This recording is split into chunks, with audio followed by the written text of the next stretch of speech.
Сәлем оқырмандар, бүгінгі 22-ші тақырыбымыз past simple. Past simple дегеніміз өткен шақ, яғни жай өткен шақ деп аударылады. Дәл present simple'дың өткен шағы. Біз present simple'ды өткен едік, естеріңізде болса, ол да жай осы шақ деп аударылатын еді. Past simple tense жай өткен шақ.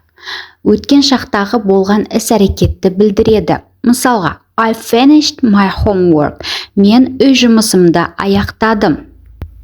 Жасалу жолы болымды түрде бірінші subject келеді, яғни I with the he she. Одан кейін бізде етістікке ed жалғауын жалғаймыз, немесе етістіктің екінші формуласын аламыз.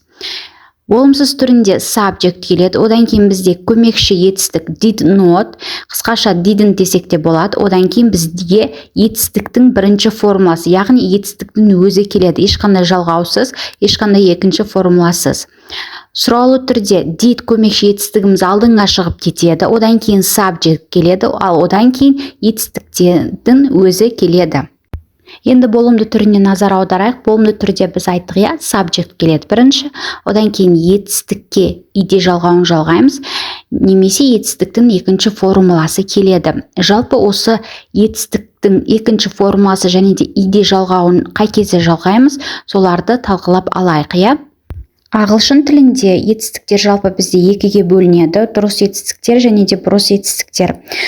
Дұрыс етістіктердің шегі жоқ, ал бұрыс етістіктер болса, белгілі бір етістіктер кестесі бар, соларды жаттап алсақ, сонда ғана екеуін ажырата аламыз. Егер past simple'да бізде етістіктен дұрыс етістік келетін болса, қолданатын болсақ, онда сол дұрыс етістікке ed жалғауын жалғап, болымды түрде әрине, ed жалғауын жалғап қолданады екенбіз. Бұл ережесі солай past simple'дың.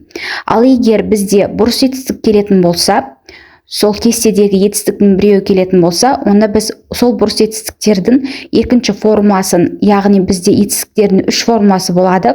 Бұрыс етістіктерде біріншісі жай ғана етістіктің өзі, екіншісі екінші формуласы және үшінші формуласы келеді. Біз past simple'да тек екінші формуласыны қолданады екенбіз болымды түрінде.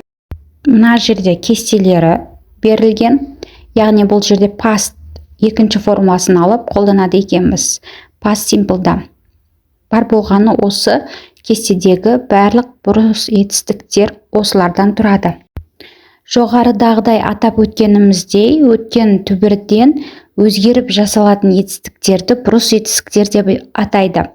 Бұрыс етістіктердің жасалуының ешқандай ережесі жоқ, олардың ағылшын тілінде белгілі бір кестесі бар, жаңағы айтып өткендей, жай ғана соларды жаттап алу керек міндетті түрде.